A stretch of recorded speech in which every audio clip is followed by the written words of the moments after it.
pajama pants on too. Yeah. Hello, everyone. I see people joining. Jen, can you see people?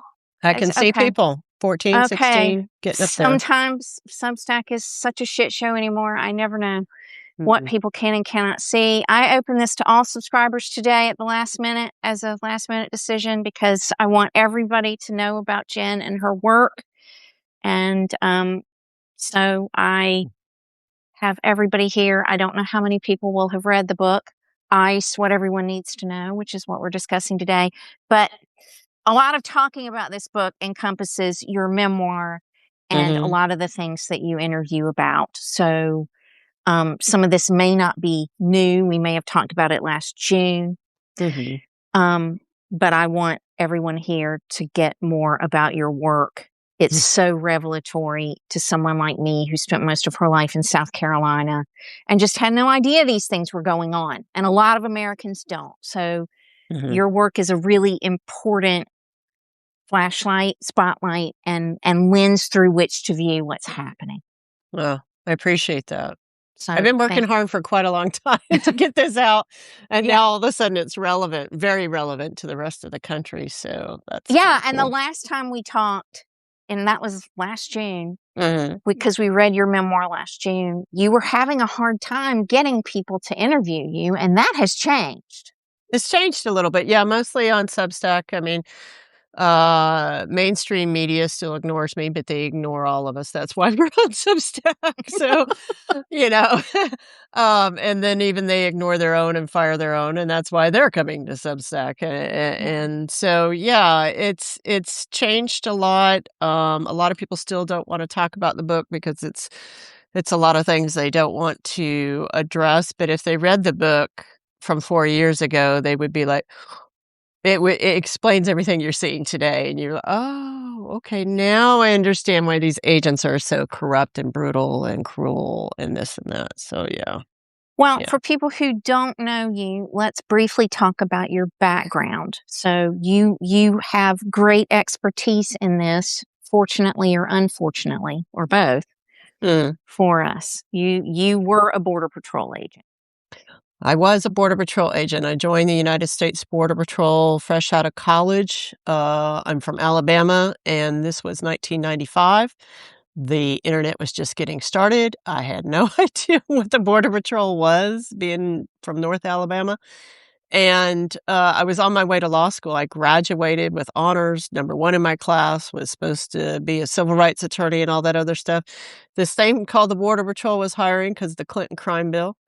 And I knew I was a gay woman, and I grew up in a very violent and abusive family. And after college, I had to go back and live with that violent, abusive family and was like, I got to get the heck out of here. And this thing called the Border Patrol was hiring. And from the looks of it, from what the agents told me, you ride horses and you drive around in trucks, and there's a legal way for people to enter, and the people who are coming across are real criminals and this and that. And it was like, that sounds kind of interesting, So I went to go do that for a little while I took a break before I went to law school. And then I got thoroughly disgusted with the justice system and federal government and quit because I realized that this agency had the potential to become what it is today. Had no idea they would ever get here. But when they saw Donald Trump, boy, they just, they fell in love, and that was the end of it. So he is their God and golden calf. Yeah. So for people who don't know, who haven't read your memoir, who maybe haven't read your book, your new book yet, tell us briefly what ICE is, how it's different from Border Patrol, so that people can understand what these different agencies are and how they're operating. Okay. So back in my day, so I left right before 9/11 happened, like a few months before it happened. Thank God. And I say that because I really wonder if I would have fallen into that Islamophobia and the brutality, the terms that we see today as far as calling asylum seekers terrorists and stuff just for crossing a border and requesting to be processed didn't exist back in my day. It's not to say it wasn't a racist and brutal agency. It was, but we didn't have ICE. So after 9/11, We see the development of DHS. We see that Border Patrol remains the same. It's the one agency that remains the same. Those are the agents in green. That's what I was. And you patrol in between the ports of entry. So typically you see them on the southern border, but they are all around anywhere there's a water or land barrier. So even in the Great Lakes and stuff, but not as much. Most of us were stationed on the southern border because that's where the majority of people were crossing illegally into the country. And your job is to get anything that's coming through that should have been going through a port of entry. That could be drugs, that could be people, that could be goods. It doesn't matter.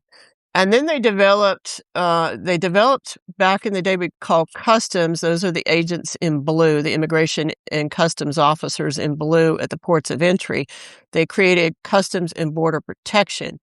And essentially it's just customs as we think of it. And they're at the ports of entry and international airports to inspect people, and they also are at cargo container areas to inspect goods that come in. And then they had ICE, and ICE is essentially they're essentially tasked with going all around the country and rounding up immigrants who have been adjudicated to not they're either out of status or they've committed crimes, and therefore ICE is supposed to go after them and remove them if they have formal orders of deportation. ICE and Border Patrol are very similar because Border Patrol management was involved with a lot of the ICE development. And this is why you see today the southern border is very militarized. A lot of the agents, especially the white agents, don't like their families being down here. It's the schools are really bad. And then they just know that with the Border Patrol and the militarization and those agents with questionable backgrounds are being hired, there's a lot of crime within the Border Patrol against each other, raping each other's children and all sorts of weird shit. And so they typically will join ICE so that they can get back to Kansas, so they can get back to Chicago, or they can get back to wherever internally and still be within the immigration system. And they don't have the stress of being on the southern border. So you see a lot of ex-Border Patrol joining ICE and becoming ICE. So the cultures are very tight. Mm-hmm. So that's kind of the difference between all of them. And then what we see now is we see Border Patrol has taken over ICE, and they are now replacing ICE managers with Border Patrol managers. And this is because the Border Patrol is the most corrupt and the most brutal of all the federal agencies. In my day, they were called the butthole of the federal service. Yeah. And now today they're kind of like the enforcers of the federal service, but they will literally, I mean, they run illegal and secret cover-up teams. That's all been documented, adjudicated. And as far as an international commission and so forth has found this covering up of crimes. And down here on the southern border have been allowed to do what you see happening in your streets. So the ramming of cars, the beating of people, the lying about it constantly and saying they're putting the themselves victims. putting Putting themselves in front of vehicles, even though they've known since at least officially, we've always known not to do that, but officially known not to do that since 2013.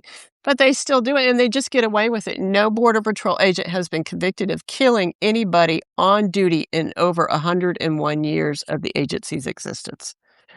Let that sink in. This isn't in this book.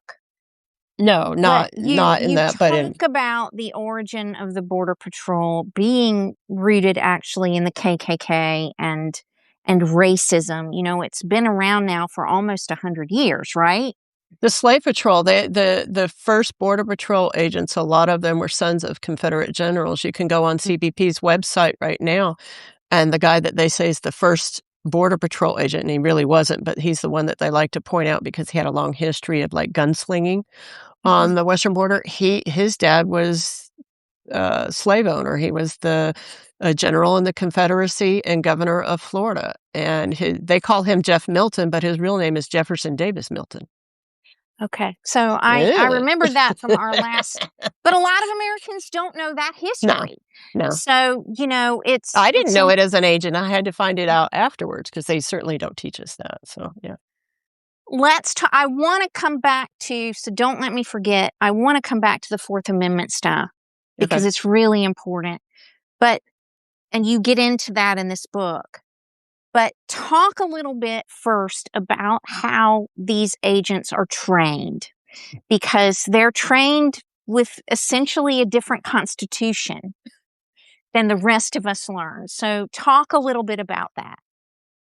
It used to be in the past, even up until the second Trump administration, that in the academies, they would teach them the official training. So they're learning about the Constitution. They actually have little pamphlets and they say, this is what it is, but they don't really explain it that much. But what you have to understand is that legally, the Fourth Amendment does not really exist within 100 miles of any land or water barrier in the United States. This is what allows them, immigration agents specifically, instead of needing probable cause to stop you, they just need reasonable suspicion of what they would term illegal alienage.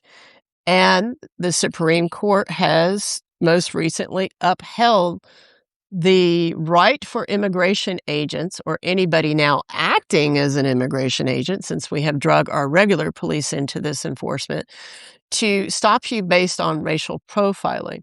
Kavanaugh recently wrote the decision on that, but what he did was he upheld what has already existed. So even though publicly the media is saying Kavanaugh made it legal to racially profile, he just continued the act of racially profiling. And so the Fourth Amendment down here does not exist. They can stop you because of the color of your skin, or anywhere within that 100 miles, which encompasses 2/3 of the U.S. population. Okay. Mm-hmm. So if you just need to go to the grocery store, or you just need to maybe go take your baby to the doctor or something like that, you might have to go to a checkpoint. They don't even need reasonable suspicion. They just the fact that you're there on that road at that time, they can do anything they want to you, and they can hold you for as long as they want at the same time. There's a difference between immigration law, which is civil law, and other law, criminal law. Okay. So Mm-hmm. in criminal law, like constitutionally, you have the protections of the Fourth Amendment, the Fifth Amendment, not to make incriminating statements about yourself. You do not have that right when you come through a Border Patrol checkpoint down here. Mm-hmm. That is not maybe 100 miles away from the border. If you come upon this checkpoint and you decide not to stop, they will flatten your tires and arrest you. Mm-hmm. If you come upon this checkpoint and you decide to stop, and they say, what is your citizenship? And you say, well, I invoke my Fifth Amendment not to incriminate myself. They will arrest you. You do not have those rights. It does not matter. So, and this is what Trump has done so well, is use the lack of rights that we have given or not given to migrants who are crossing the border, or anybody down here, and then he's turning it and going to be using it against American citizens. Another good example of this discrepancy is in the U.S. Constitution. If you're arrested and charged with a criminal law, you have to go to a judge within a certain period of time. Usually it's 48 hours, some exceptions, but usually you have to be brought before a judge who then determines if the arrest was legal. Okay. And these are habeas petitions is what they call them. That's protected under the Constitution. But in immigration, it's civil law. So there is no law in the Constitution. There's no constitutional right. And they can hold you for as long as they want. We've seen them holding American citizens for over a month. We've seen them hold them. Sometimes they can hold them for years. And it's just based on, well, we don't believe you. And that's it. There's nothing that you can legally do about it. They can hold you for as long as they want until they're happy. It's a really good, you delve into this deeply in this book, ICE, What Everyone Needs to Know. People have been asking for the name of the book we're talking about, and a lot of people have been saying Against the Wall, which is your memoir, which everyone should also read. But we're talking about ICE, What Everyone Needs to Know, and you do a really good job of explaining the civil laws and how the Constitution does and does not apply. A lot of Americans who live in places like South Dakota and, you know, even like Charleston, South Carolina, where I lived for a long time, wouldn't necessarily, when they say the border, you're thinking of the southern border or the northern border with Canada. You're Yeah. not thinking of Chicago. You're not thinking of, places like that. So, it's really important that I still don't think a lot of Americans understand how they're operating, which is, 2/3 of the US population Yeah. lives within 100 miles of a border. Yeah. And so they're applying this set of rules that previously only applied on the southern border, really, to everyone in that zone. And so people are confused and they're upset, but and trying to invoke rights that haven't ever existed, really. It just hasn't been enforced that way. That's what you're Right. saying, correct? And then there's a component too of so your question about training and Fourth Amendment. So the academies typically, and we're hearing different news today, but prior to the second administration, the academies typically would teach you what they're supposed to teach you. So there was oversight into that of what was going on and what they were teaching them. But when you get to the field, when you get to the field is when you learn all the tricks of the trade. You learn how to ram the cars and blame the victims and make it all about you're the victim as an agent and they're the aggressors and this and that.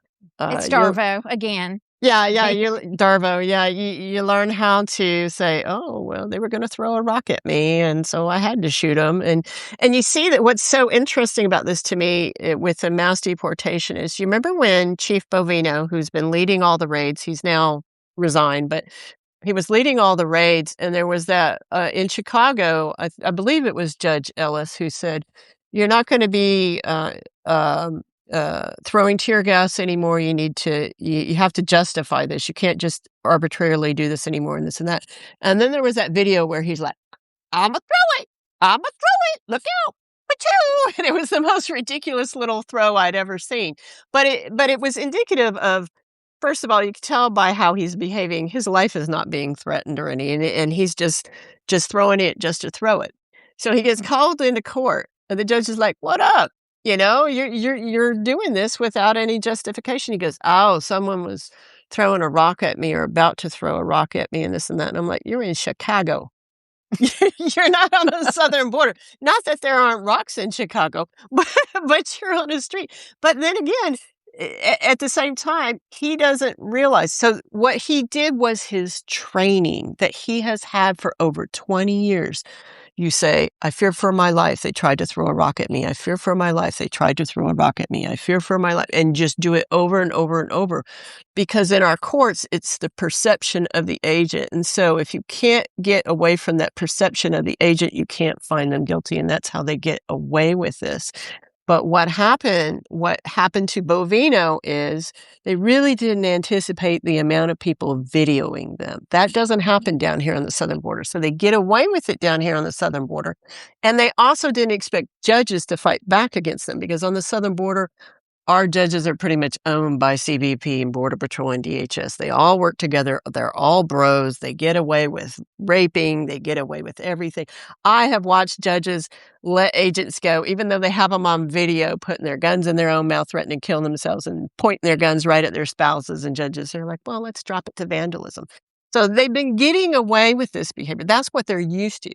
And then they go into Chicago and they're like, "Oh, yeah, they tried to run me over." "Well, we have video." And you're like, "Oh, they got video." So they're not used to that. That's the problem of what happened. But what I see in Bovino is like he automatically goes to that training. He automatically, "Oh, tried to throw a rock. Well, let's go to the video. Let's go to the video." And then after they're busted and she tries to hold him accountable, then they leave out of Chicago. They get very quiet. They tell him to resign. This makes everything kind of drop down. But while they're doing that, they're now prepping for what they're about to bring in these midterms. Yeah, I think they're gonna be nasty in these midterms, and we're starting to see it. They tear gassed Andy Kim, Yeah. yesterday. So just because they get quiet, don't be happy about that. That means they're conspiring and figuring out the next nasty thing that they're gonna do. And so the training in the field is completely different than the official training in the academy, and you leave that way behind.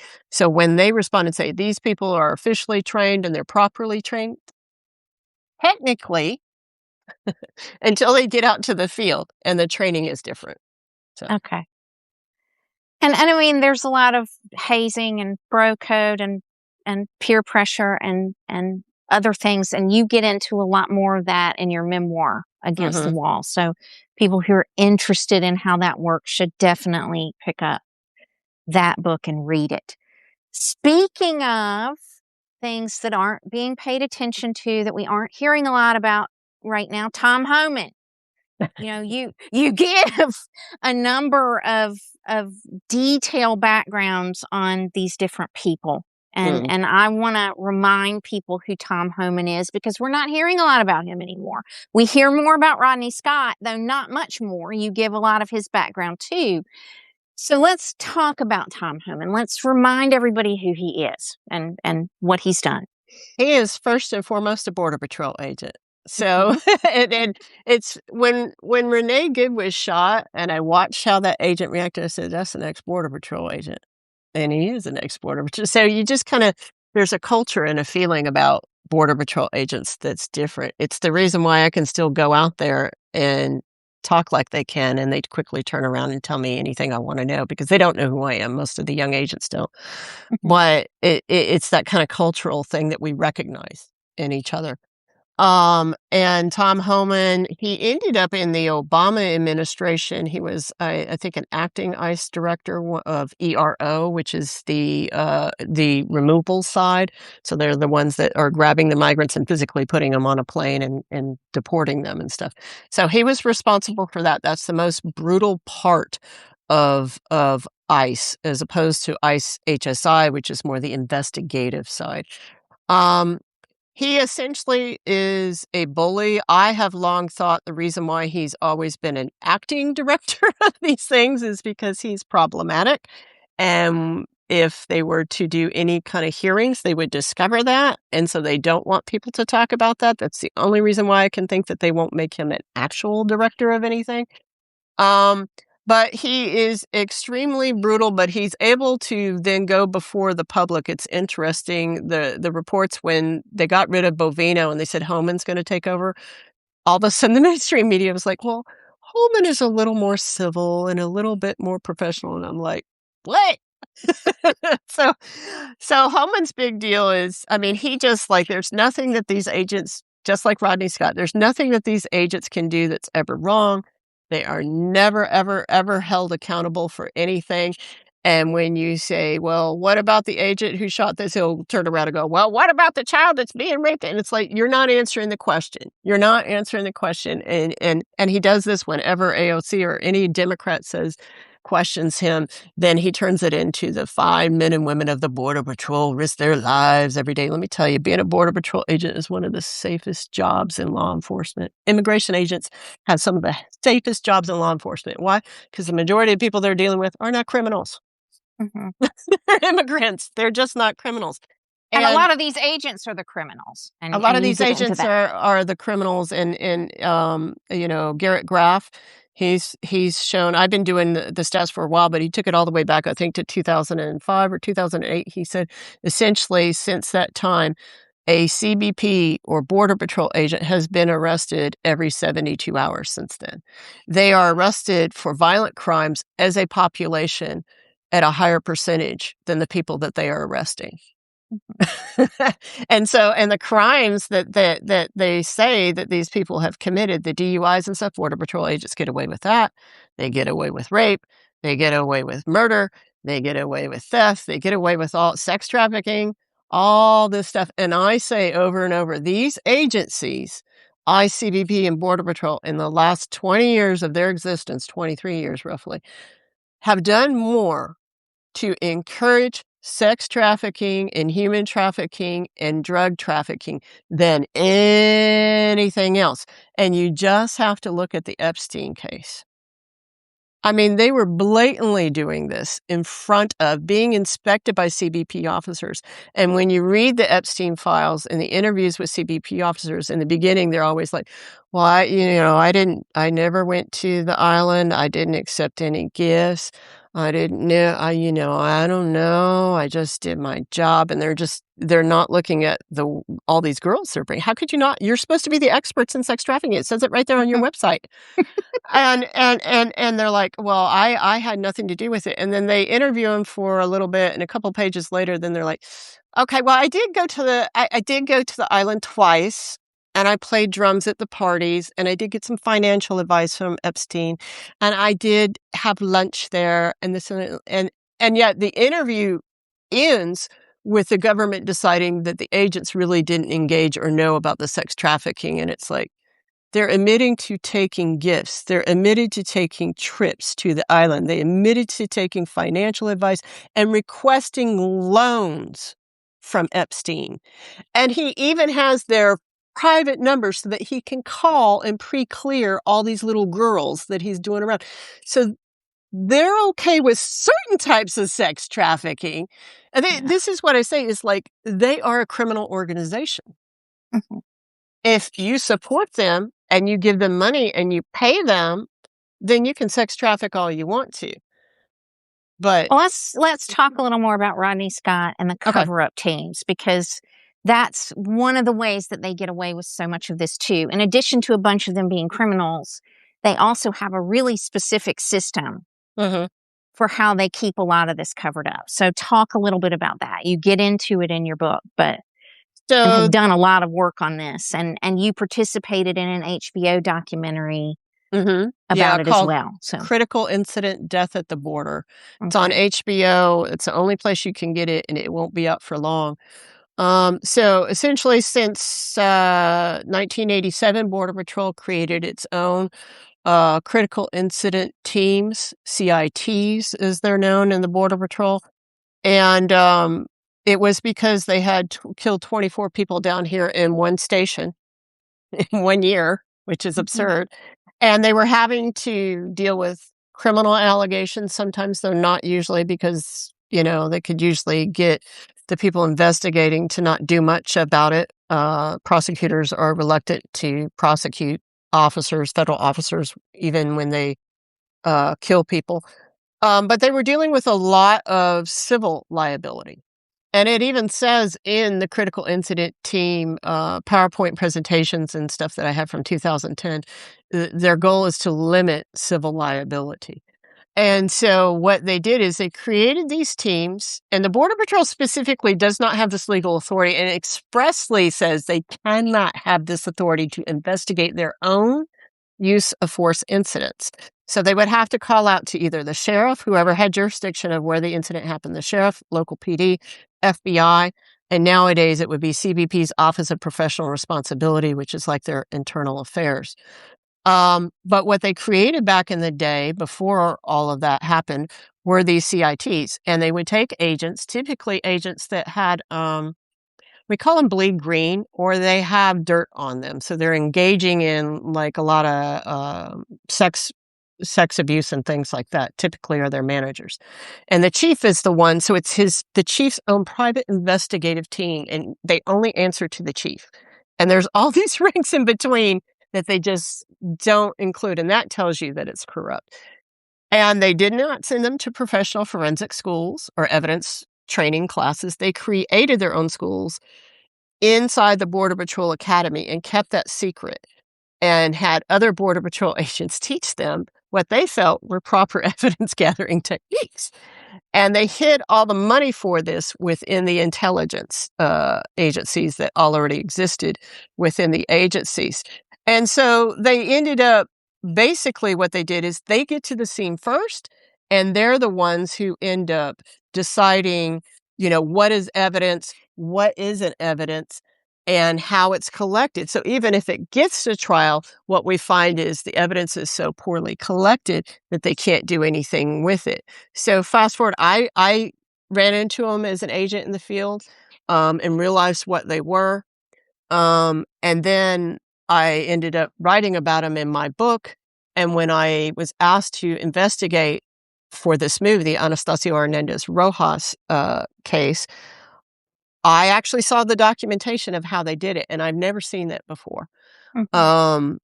As an agent, obviously, and I was like, "Wow," and so I had to explain to them what this was, and at first they were kinda like, "Well, I don't know if we can prove that," and I said, "You have to prove that they have no legal authority," and I did the whole thing and the whole makeup, and then it went to the Inter-American Commission on Human Rights, which is all the Americas, so Canada all the way down to South America belong to this Inter-American Commission, and they found from that work that I did with Alliance San Diego and the Southern Border Community Coalition, what they found is in this case, Rodney Scott, who's now the commissioner of CBP, at the time was the chief in San Diego, and he's the one that did this cover up, and he's done other ones. And they found that that's exactly what they did, and that these teams were, according to U.S. law, illegal, and that the United States needs to reinvestigate these agents and Rodney Scott for covering up this crime and murder in all these teams. What CBP did at the time was, because now CBP, fast forward to today, CBP is above Border Patrol. So Border Patrol sits underneath CBP now. They're two separate agencies, but they still sit underneath them. And so what they did under the Biden administration, instead of what I was arguing at the time, is to have truth hearings, not necessarily reconciliation hearings, but truth and accountability hearings, is they decided to, unfortunately, the Democrats decided to not talk about it. And Biden, basically, they disbanded the teams within the Border Patrol. They had the agents doing this corruption and this illegal work to resign the Border Patrol. Then they rehired them as CBP agents. They're in the same offices. They just changed their shirts, and they're doing the same thing. As well as they created a management investigative team, which is the same thing as a critical incident team. So they're still doing it. And then fast forward to the Alex Preddy shooting. I watched Rodney Scott now as the CBP commissioner, and he was questioned about the teams in his confirmation hearing, but gave a no answer. And of course, nothing happened. So now the guy who did all this years ago and has been found by the Inter-American Commission who have done all this is now in charge of these teams again, because they've been rolled into CBP's Office of Professional Responsibility that he controls. And he said in a Senate hearing about a month ago, he was being questioned by Senator Rand Paul. And he said to Senator Rand Paul, "My evidence collection teams at CBP's Office of Professional Responsibility have all of the evidence in the Alex Preddy shooting and are evaluating it." And I'm like, "Those are the critical incident teams." And I'm like, and everyone's like, "Oh, okay." And nobody will talk about it. None of these people will talk about the movie. And it's all documented in the movie. It shows you everything. And even Senator Padilla, Alex Padilla, who's my senator, a Democrat, the Democrats won't talk about it. And the reason why their staff has given us, is because they feel it makes them look like they're anti-law enforcement. And they would prefer the safer method is to highlight the little children that are being held unfairly in custody, which is important. But Mhm. But, come on. So those are the critical incident teams. They still continue today. They are still going out and covering up every single thing that happens out there. They are in your cities, gathering the evidence whenever they kill your citizens, and making sure, as you saw in the Renee Good shooting, where they ran up and they drug her body and they're trying to keep the body away from the actual investigators.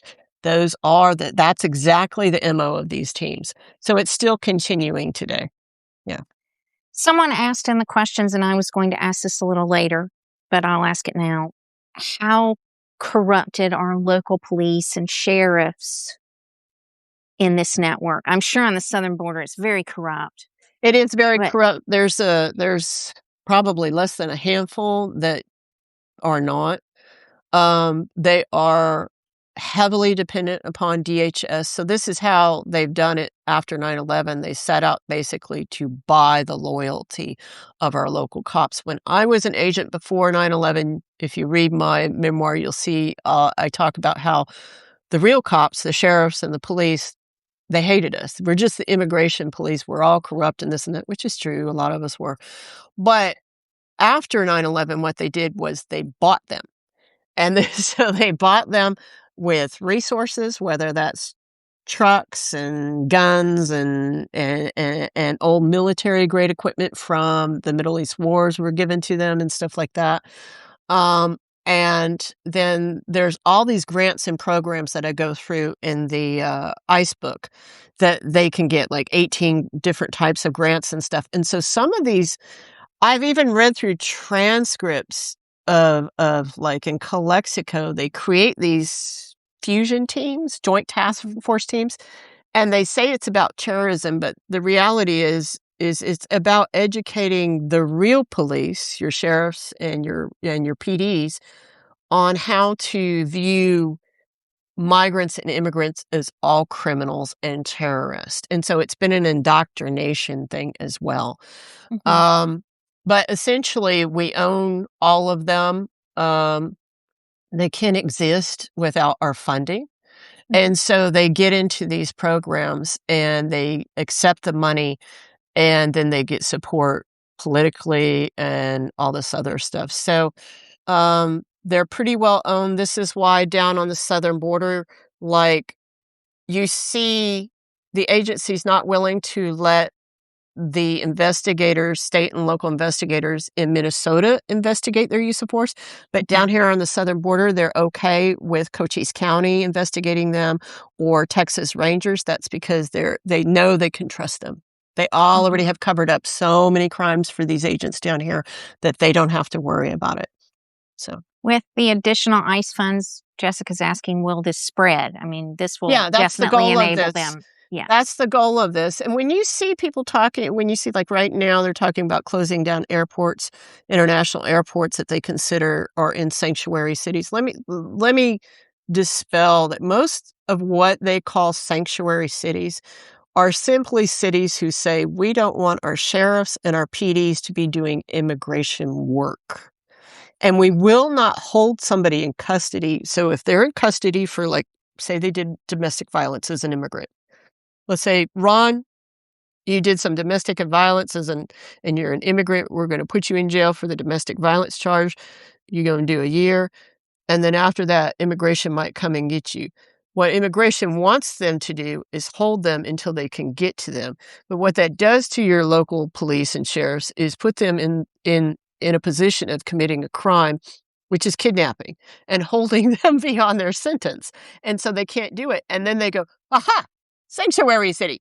And so what ICE and Border Patrol CBP want is they want your local cops to do their work for them.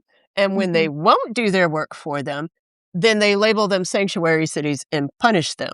So that's how it goes. Well, that's good to know, because I've been writing about that airport thing that I firmly believe Mark Wayne will try. Oh, yeah. Yeah. You know, he'll try. Another person asked a question about the civil versus criminal charges. So how explain to people how they can arrest on immigration when it's a civil charge, and how that differs from criminal charging. You get into that some in your book, but explain.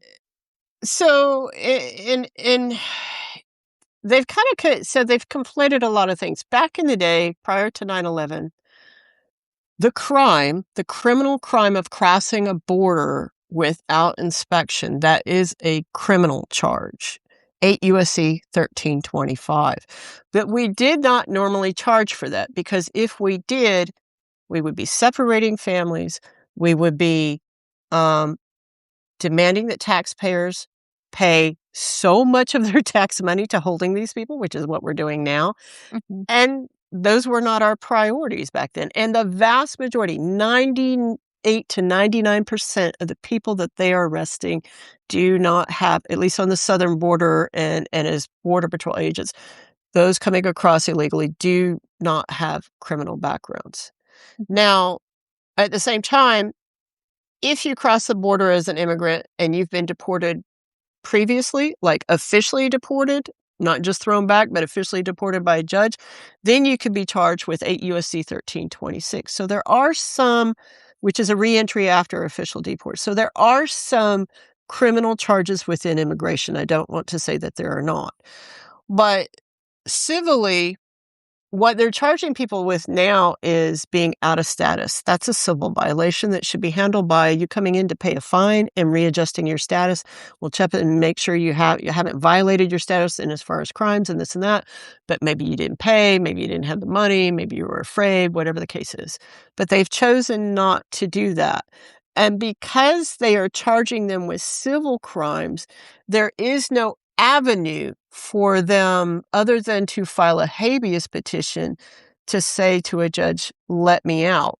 But because the charge is a civil charge, they're not going to go to a criminal court. They're going to go to an immigration court. And we've already gotten rid of all the immigration judges who are too nice and put in our political appointees.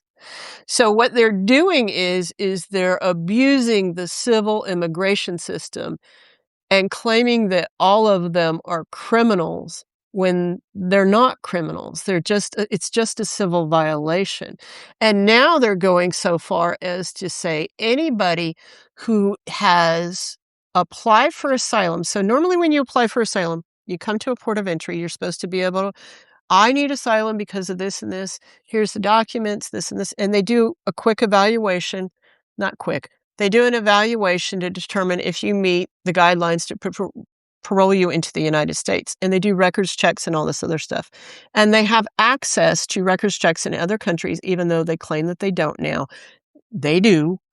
And the idea is that you shouldn't hold somebody in custody according to the 1980 Refugee Act, which is still valid. You should not hold families in custody. You should not separate them. And you should not hold anybody in custody, even if they're not a family, just because they're seeking asylum. And so they would be paroled into the United States. And there's all these various laws about when you can work and how you have to report and all this other stuff. But what they're doing now is if you even ask asylum or you're in the middle of this system, which can take 5, 10, 20, 30, 40 years to absolve, now they've decided they're going to hold you in custody until they get a final hearing from a judge. But even then, they're not always going to listen to you, as we've seen, and sometimes they're going to put you on a plane. So this has become... It's less about law right now, and it's more about making money. And what ICE is doing is they are no longer a law enforcement agency. The Border Patrol and CBP, I include all of them in ICE. They are now working to provide bodies so that the billionaires who are making these facilities can make money off of that. That is all that they are doing, is they are providing bodies for them to then make money off of. That is all this is. It's modern slavery. It is modern slavery. And they're going to make them work.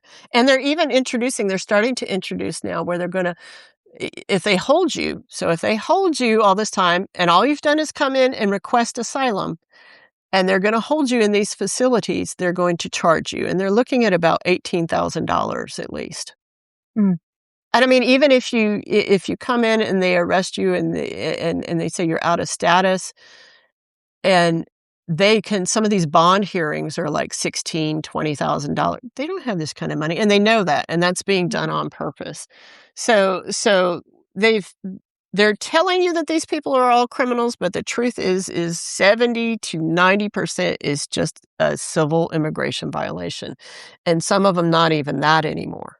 Just requesting asylum will get you put in there. So I want to talk about your thoughts on abolishing these agencies and what we do in a minute. But I do want to go back. Somebody asked a question about what percentage of Border Patrol and ICE and all of that were Latino, Hispanic. It's quite a significant percentage, isn't it? Well, back in my day, they were more than 50%. And it's one of the reasons why they taught us to not use, a lot of the white agents would use a lot of the normal American terms that you probably heard for Latinos, Mexicans, racial epithets for them. But because so many of our agents were Latino, they taught us a different type of word to use so that they wouldn't feel like, they're not part of the crew. They do not get promoted like the whites do. And if they do get promoted, just like the women, you better be willing to cover up all the corruption. Everybody, quite honestly, you have to be willing to cover up all the corruption and the prejudice and the brutality and the rape and everything. I honestly, I looked recently to see what the percentage was in the Border Patrol, because as I'm watching these raids, I'm like, these people look more white than I'm used to seeing in the Border Patrol. And I really think that after 9/11 and talking to so many agents, and I know for a fact that the agencies were really going after right-wing Christian churches and really recruiting from those churches. And they're very heavily involved with like the Awake Church down here. They're very heavily involved. The Border Patrol Union's very heavily involved with Turning Point USA and recruiting out of there and stuff. So I would bet that the Latino population has dropped quite a bit. And it feels more white to me is what I'm noticing. And then when you're on the southern border, you do see more of the agents who are Latinos, and that's because they're field agents, and the field agent is the lowest agent you can get to. So they're fine with them doing the brutality and this and that. But when it comes to the rank structure, it's like the women, it's just less and less and less and less. So that's how it goes. Okay.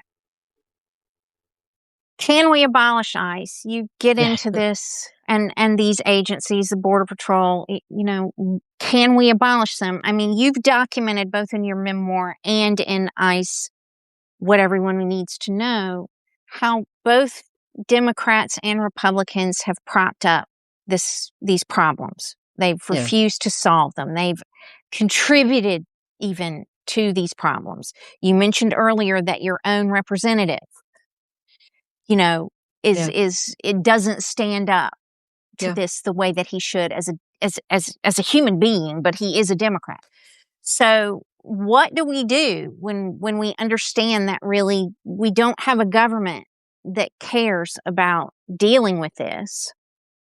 And we have these agencies that are so horrifically corrupt that I don't believe they can be reformed, and I don't think you do either.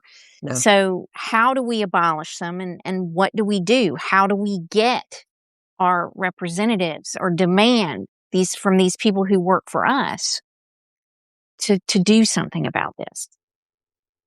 Well, the biggest question out of how do we get our representatives is not allow them to take money from these corporations who are making all this surveillance and everything possible.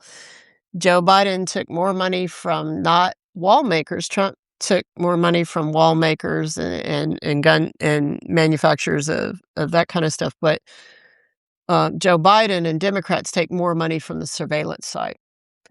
And so they've allowed all this. And when our representatives and our senators act surprised that these agencies are acting like this, they're lying to you.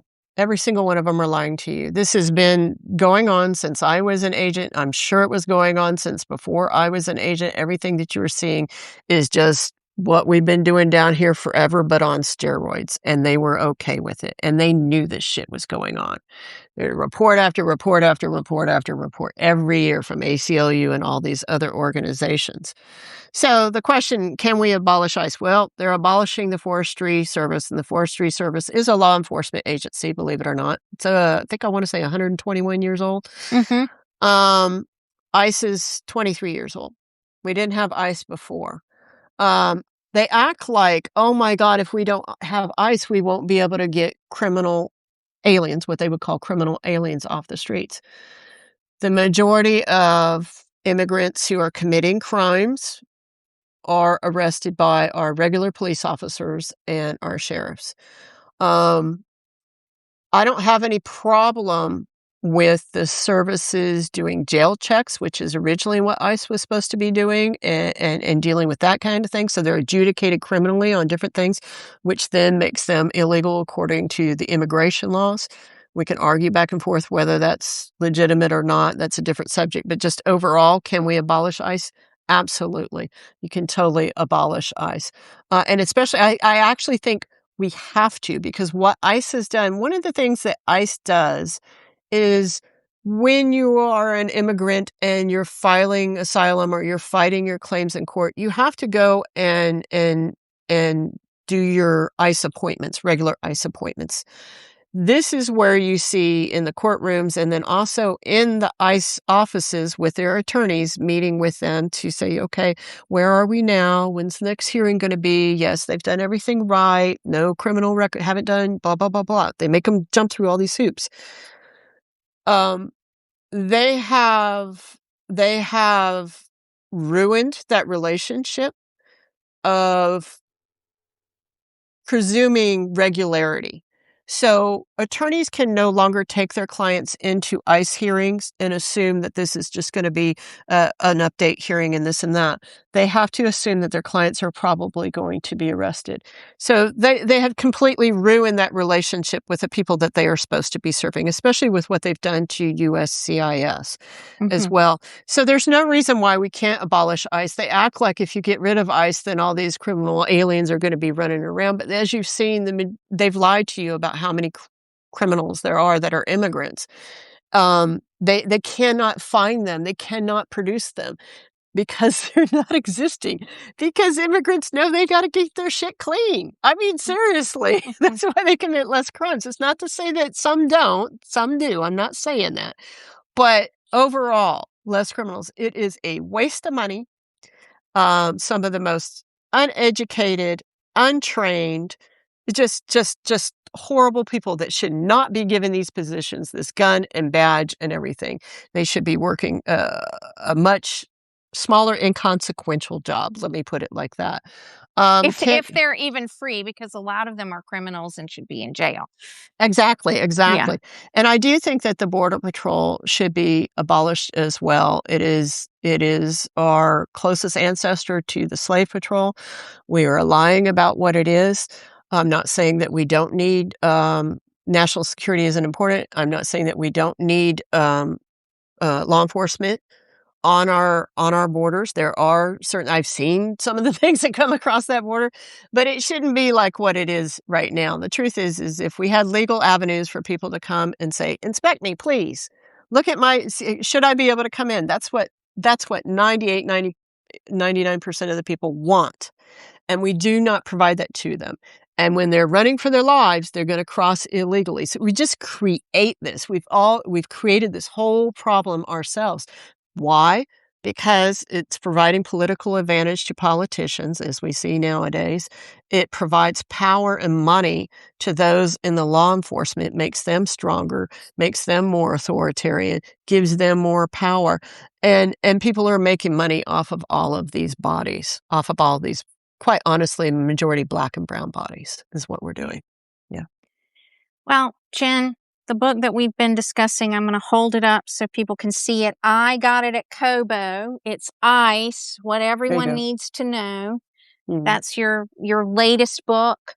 I highly recommend Against the Wall, Jenn's memoir, also about her time in Border Patrol and after Border Patrol, how she became an activist.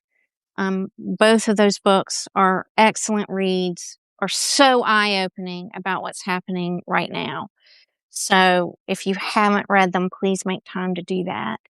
I appreciate you so much. You're one of my favorite people I've met doing this work, and I've just learned so much from you. So I learned so much from you because, as you know, there's a huge tie and problem with right-wing Christian nationalists in these agencies as well that they just don't talk about at all. A lot of the leadership, and I see that a lot.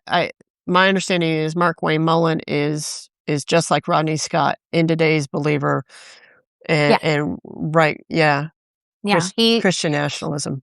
He's in kind of a weird branch of the Oath Keepers, but it's a specific thing in Oklahoma. So he's I have a link to Shannon Fleck's write up on him yesterday in my newsletter. He's very radicalized. Yeah. White Christian nationalist extremist. So is Rodney Scott. So was Bovino as well. Yeah. All right, everybody. Thanks so much for being here. Jenn, thanks so much for your work. I hope to talk to you again really soon. Yes. Go about the rest of your day. Bye, everybody. Bye. Thanks.